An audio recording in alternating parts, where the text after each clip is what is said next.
কনকনে শীত উপেক্ষা করে ভোরের আলো ফোটার আগেই খেজুর গাছ থেকে রসের হাঁড়ি নামাতে ব্যস্ত কুমিল্লার গাছিরা।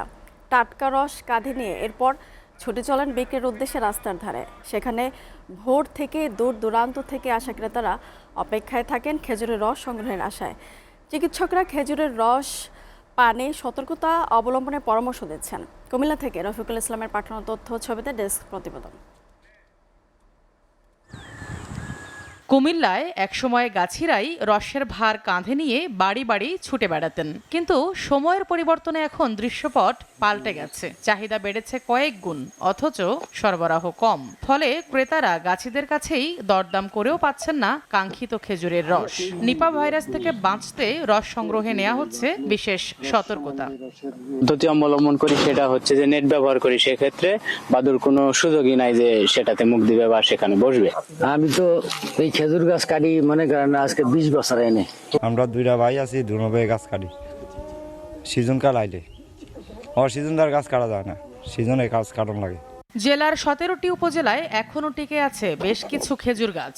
এসব গাছে সংগৃহীত রসের চাহিদাও বেশ।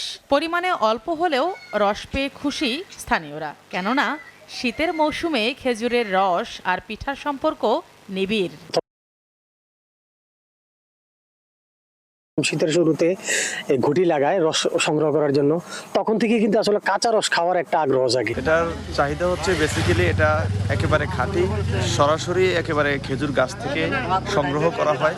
নিপা ভাইরাস থেকে বাঁচতে রসকে ফুটিয়ে পান করার পরামর্শ দিচ্ছেন চিকিৎসকরা। এই নিপা ভাইরাসটা ছড়ায় মূলত বাদুড়ের লালা এবং প্রস্রাব থেকে।